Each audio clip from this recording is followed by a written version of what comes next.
आप देख रहे हैं हमारा YouTube चैनल दी सच्चा भारत और आज के इस बुलेटिन में आपका स्वागत है। अज्ञात चोर ने पुलिस एएसआई के घर से बाहर रखी बाइक पर किया हाथ साफ। चोर सीसी फुटेज कैमरे में हुआ कैद। औद्योगिक थाने के प्रताप नगर मोहल्ले का मामला। अज्ञात चोर के खिलाफ औद्योगिक थाने में कराया मुकदमा दर्ज। बीती रात्रि को चोर ने दिया अंजाम। पाली औद्योगिक थाने के प्रताप नगर में बीती देर रात्रि कोतवाली थाने में तैनात पुलिस एएसआई शंकर लाल के घर बाहर रखी बाइक पर अज्ञात चोर ने हाथ साफ कर लिया। वाहन चोरी करते समय अज्ञात चोर सीसी फुटेज कैमरे में कैद हो गया।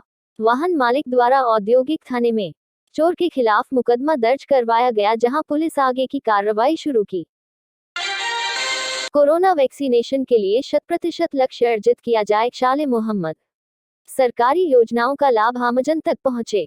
पाली। अल्पसंख्यक मामलात, वक्फ एवं जन अभाव अभियोग निराकरण मंत्री शाले मोहम्मद द्वारा एक दिवसीय दौरे के दौरान जिले के सभी अधिकारियों, जनप्रतिनिधियों की बैठक कलेक्टरेट सभागार में ली। बैठक का केंद्र कोविड वैक्सीनेशन, मिशन इंद्रधनुष, कृषि एवं पंचायती राज योजनाएं, ग्रामीण विकास, शिक्षा, सिंचाई, उद्योग, विद्युत विभाग की योजनाएं रही।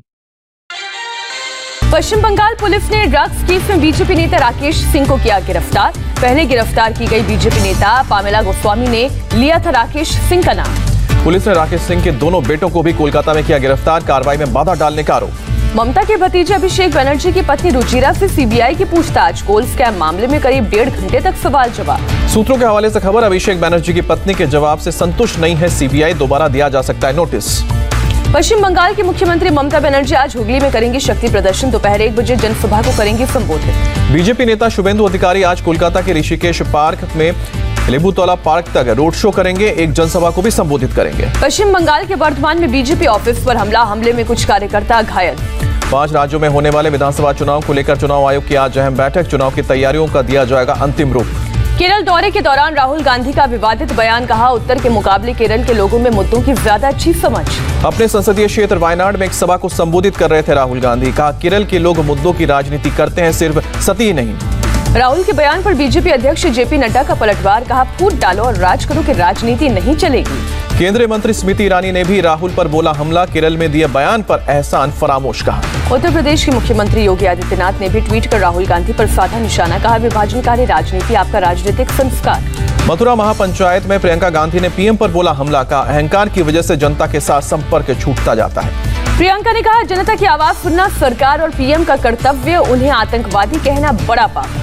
प्रियंका गांधी के भाषण के दौरान नारेबाजी। लोगों ने भरतपुर में रेप के मामले उठाए। प्रियंका ने स्टेज से उतरकर उनकी बात सुनी।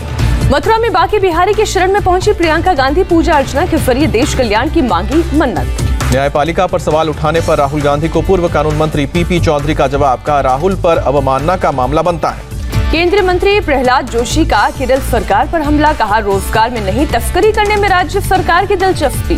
कांग्रेस पर भी प्रहलाद जोशी का निशाना। कांग्रेस पार्टी दलालों और बिचौलियों के लिए है। गुजरात निकाय चुनावों में बीजेपी की बम्पर जीत। 6 नगर निगमों में लहराया जीत का परचम। बीजेपी को कुल 576 सीटों में से 489 पर हासिल हुई है जीत। पिछली बार के मुकाबले 100 सीटें ज्यादा जीती हैं। कांग्रेस के खाते में आई है केवल 45 सीटें। अहमदाबाद में 192 सीटों में से बीजेपी को 165 सीटों पर मिली जीत। कांग्रेस को 15 सीटें और एआईएमआईएम को मिली 8 सीटें। सूरत में आपको 27 सीटें मिली हैं। कांग्रेस का खाता भी नहीं खुला है। बीजेपी के खाते में 93 सीटें आई हैं। जामनगर निगम की 64 सीटों के लिए काउंटिंग पूरी। बीजेपी ने 50 सीटें जीती। कांग्रेस के खाते में 11 सीट। राजकोट में बीजेपी ने 68 सीटों के साथ बड़ी जीत हासिल की है। कांग्रेस 4 सीट पर सिमटी है। वडोदरा की 76 सीटों में बीजेपी के पास 69 सीटें आई। कांग्रेस केवल 7 सीटें ही जीत पाई। भावनगर निगम में बीजेपी ने 52 में से 44 सीटें जीती हैं, जबकि कांग्रेस के खाते में सिर्फ 8 सीटें आई हैं। गुजरात में जीत को लेकर प्रधानमंत्री ने जनता को कहा शुक्रिया। कहा, विकास और गुड गवर्नेंस वाली राजनीति के साथ है जनता।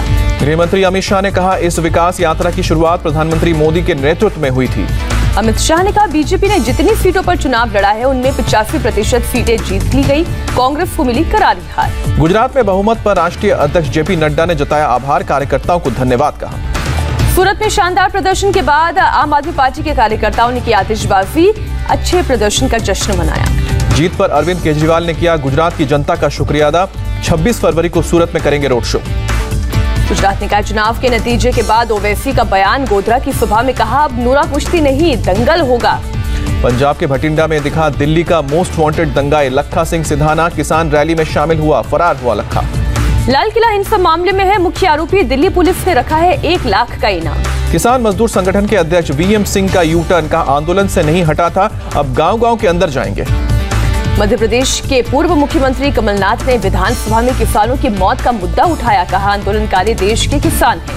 टूल किट मामले में पटियाला हाउस कोर्ट ने दिशा रवि को राहत दी, 1 लाख के निजी मुचलके पर जमानत मिली। लाल किला हिंसा केस में दिल्ली की एक अदालत ने एक्टर दीप सिद्धू को 14 दिन की न्यायिक हिरासत में भेजा। आज सुबह 10:30 बजे केंद्रीय कैबिनेट की होगी वर्चुअल बैठक, पीएम मोदी अध्यक्षता करेंगे। आईआईटी खड़गपुर के 66वें दीक्षांत समारोह को पीएम मोदी ने किया संबोधित। सेल्फ अवेयरनेस, सेल्फ कॉन्फिडेंस और सेल्फलेसनेस की 3 मंत्र दिए। पीएम मोदी ने स्वास्थ्य क्षेत्र में बजट घोषणाओं पर वेबिनार को संबोधित किया, बोले हेल्थ सेक्टर का अभूतपूर्व बजट दिया गया है। इंडियन आर्मी ने 27 बख्तरबंद गाड़ियों का ऑर्डर दिया, हाई एल्टीट्यूड इलाकों में हो सकेंगे इस्तेमाल। गुजरात के केवड़िया में संयुक्त कमांडर कॉन्फ्रेंस होगी, भारतीय सेना, वायुसेना और नौसेना के कमांडर शामिल होंगे। 4 मार्च से 6 मार्च तक होगी सेना की कॉन्फ्रेंस, 6 मार्च को पीएम मोदी कमांडरों को करेंगे संबोधित। डिसएंगेजमेंट पर आईटीबीपी के डीजी का बयान, समझौते के मुताबिक आर्मी पीछे आएगी, लेकिन सभी पोस्ट पर आईटीबीपी जवानों की तैनाती रहेगी। श्रीनगर के 15 कॉर्प्स बैटल स्कूल में सैनिकों की ट्रेनिंग जारी, सैनिकों को किसी भी तरह के ऑपरेशन के तौर तरीके सिखाए जा रहे हैं। मानवाधिकार परिषद में गरजे विदेश मंत्री जयशंकर, बोले आतंकवाद मानवता के खिलाफ अपराध। एस जयशंकर ने वैक्सीन मैत्री अभियान का मुद्दा उठाया, कहा 70 से ज्यादा देशों को कोरोना वैक्सीन भेज रहा है भारत। चमोली त्रासदी में लापता 136 लोगों को उत्तराखंड सरकार ने मृत घोषित किया, अब हादसे में मरने वालों की संख्या हुई है 206। पेट्रोल डीजल पर महाराष्ट्र कांग्रेस चीफ का हमला जारी, कहा गैस के दाम बढ़ाकर जनता की जेब काटी जा रही है। सोनिया को लिखे गए धर्मेंद्र प्रधान के खत का भी पटोले ने जिक्र किया, कहा झूठ का पिटारा कोई नहीं सुनेगा। आंध्र प्रदेश में कांग्रेस नेता जीवी हर्षा कुमार ने ऊंट की सवारी करके पेट्रोल डीजल की बढ़ती कीमतों का विरोध जताया। भीमा कोरेगांव केस में वरवरा राव को मेडिकल आधार पर 6 महीने के लिए जमानत मिली, पासपोर्ट एनआईए की अदालत में जमा करना होगा। उत्तर प्रदेश के मथुरा में यमुना एक्सप्रेसवे पर दर्दनाक हादसा, बेकाबू ऑयल टैंकर ने डिवाइडर के पार जाकर कार में मारी टक्कर, हादसे में 7 लोगों की मौत। मुंबई के बांद्रा वर्ली सीलिंग के पास 4 फीट लंबी मरी हुई डॉल्फिन मिली, बीएमसी और कोस्टल रोड कर्मचारियों ने जेसीबी मशीन के जरिए हटाया। हैदराबाद में फर्जी तरीके से पासपोर्ट बनाने वाले गिरोह का पर्दाफाश, 2 पुलिस अधिकारियों समेत 8 लोग गिरफ्तार। यूपी के बागपत में मारपीट के आरोपी 8 लोग भेजे गए जेल, चाट बेचने के विवाद में की थी मारपीट, वीडियो वायरल हुआ था। छत्तीसगढ़ के नारायणपुर में आईटीबीपी ने बरामद किए 2 एक्सप्लोसिव डिवाइस, एक प्रेशर कुकर बम भी शामिल।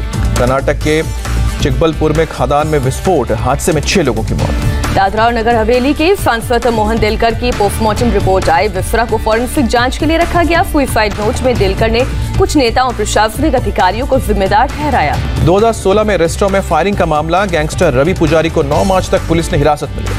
उत्तर प्रदेश के कुशीनगर अंतर्राष्ट्रीय एयरपोर्ट के उड़ान के लिए मिला लाइसेंस, बना प्रदेश का तीसरा इंटरनेशनल एयरपोर्ट। देश में कोरोना के 13,462 नए मामले सामने आए हैं, 24 घंटे में 100 लोगों की मौत हुई है।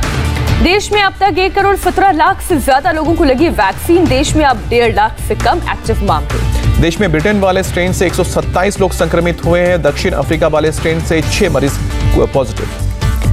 अफ्रीकी देशों के लिए स्वदेशी कोवैक्सीन की सप्लाई शुरू की गई, विदेश मंत्रालय के प्रवक्ता ने दी जानकारी। महाराष्ट्र में कोरोना का कहर जारी, पिछले 24 घंटे में 6,218 नए केस सामने आए, 51 लोगों की जान गई। महाराष्ट्र के औरंगाबाद में भी 2 हफ्ते का नाइट कर्फ्यू लागू, रात 11 बजे से सुबह 6 बजे तक रहेगी पाबंदी। महाराष्ट्र प्रदेश कांग्रेस की बैठक में टूटे कोरोना के नियम, कई नेताओं ने मास्क नहीं पहना, सोशल डिस्टेंसिंग का भी पालन नहीं किया। पुणे के पास पिंपरी चिंचवाड़ में बीजेपी विधायक के जन्मदिन समारोह में उड़ी कोरोना नियमों की धज्जियां, बड़ी संख्या में लोग बिना मास्क पहने नजर आए। दिल्ली में कोरोना के 145 नए केस सामने आए, 24 घंटे में 2 मरीजों की मौत। दिल्ली में कोरोना केस घटने पर गृह मंत्रालय का निर्देश, दिल्ली कैंट का कोविड सेंटर बंद होगा। यूपी में कोरोना के 108 नए मरीज मिले हैं, 24 घंटे में 202 मरीज कोरोना से रिकवर हुए हैं। पंजाब सरकार का ऐलान, 1 मार्च से इंदौर में 100 और खुली जगह में 200 से ज्यादा लोगों की भीड़ नहीं होगी जमा। पंजाब में रोजाना 30,000 लोगों की टेस्टिंग होगी। एमपी के भोपाल में प्रदर्शन रैलियों को अगले आदेश तक इजाजत नहीं, कोरोना केस बढ़ने की वजह से फैसला।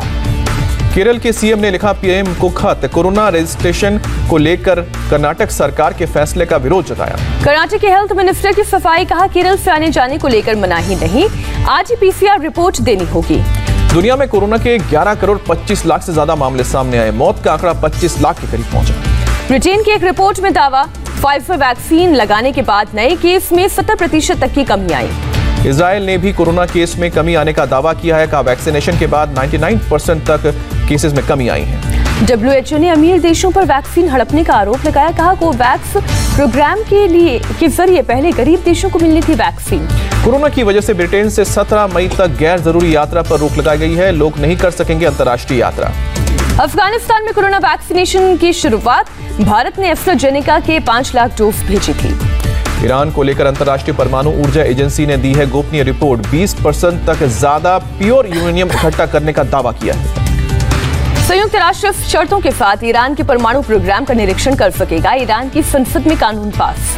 चीन ने शिनजियांग में नरसंहार का आरोप नकारा। कहा संयुक्त राष्ट्र के लिए जांच के दरवाजे खुले हैं। अमेरिका ने म्यांमार की सेना पर फिर की कार्रवाई, 2 और सैन्य लीडर्स पर लगाए प्रतिबंध। जॉर्जिया में मुख्य विपक्षी नेता की गिरफ्तारी। पार्टी दफ्तर में जबरन घुसकर पुलिस ने नेता को अरेस्ट किया। नेपाल में पीएम केपी शर्मा ओली पर चला सुप्रीम कोर्ट का डंडा। भंग की गई संसद को 13 दिन में बहाल करने का आदेश। अमेरिका में छोटे बच्चों के एक केयर सेंटर में घुसी तेज रफ्तार कार। 3 बच्चों को एयरलिफ्ट करके अस्पताल पहुंचाया गया। मिस्र में नाव पलटने से 9 लोगों की मौत, लापता हुए 5 लोगों की तलाश जारी। मशहूर गोल्फर टाइगर वुड्स कैलिफोर्निया में कार हादसे में घायल हुए। पैरों में कई जगह फ्रैक्चर। दुनिया के सबसे बड़े क्रिकेट स्टेडियम में आज खेला जाएगा पहला इंटरनेशनल मैच। भारत और इंग्लैंड के बीच शुरू होगा तीसरा टेस्ट। राष्ट्रपति करेंगे स्टेडियम का उद्घाटन। टीम इंडिया के कैप्टन विराट कोहली का बयान, स्टेडियम में 50,000 फैंस के आने से टीम का हौसला बढ़ेगा। कप्तान विराट ने कहा कि पिंक बॉल टेस्ट में स्पिनर्स भी अपना जलवा दिखाएंगे। तेज गेंदबाजों का भी रोल अहम होगा। तेज गेंदबाज ईशांत शर्मा आज खेलेंगे अपना 100वां टेस्ट। 99वें टेस्ट में ईशांत के लिए है अब तक 302 विकेट। छात्र चेतना यात्रा को लेकर पाली पहुंचे एनएसयूआई प्रदेश अध्यक्ष चौधरी। जगह जगह छात्रों ने किया स्वागत। चौधरी ने भाषण में कहा केंद्र ने युवा वर्ग, नौकरी पेशा को भी किया बेरोजगार। बापू नगर स्थित कांग्रेस भवन में कार्यक्रम का हुआ आयोजन। छात्र नेता सहित कांग्रेस पदाधिकारी रहे मौजूद। शहर का एकमात्र रमणीय स्थल लाखोटिया उद्यान इन दिनों गंदगी से पसरा हुआ है। इसके चलते इसकी सफाई को लेकर नगर परिषद की ओर से मंगलवार को अभियान छेड़ दिया गया है। नगर परिषद की सभी टीमों को इस तालाब को पूरी तरह से साफ करने के लिए लगा दिया गया है। नगर परिषद के अधिकारियों ने इस कार्य को करने में करीब 15 दिन माने हैं। 15 दिन बाद इस तालाब को पूरी तरह से सुंदर कर इसे फिर से लोगों के लिए खोल दिया जाएगा। आपको बता दें कि कोरोना काल के बाद में इस तालाब पर ध्यान देना नगर परिषद की ओर से पूरी तरह बंद कर दिया था, जिसके कारण शहर भर की गंदगी और इस तालाब में कचरा उगाया था। इस कारण से इस तालाब की पूरी सुंदरता खत्म हो चुकी थी। लेकिन नगर परिषद की ओर से एक बार फिर से इस तालाब को साफ करने का कार्य शुरू कर दिया गया है। 15 दिन बाद इस तालाब की सूरत एक बार फिर से निखर कर सामने आएगी। और ऐसे ही नए अपडेट पाने के लिए द सच्चा भारत चैनल को सब्सक्राइब कीजिए। धन्यवाद।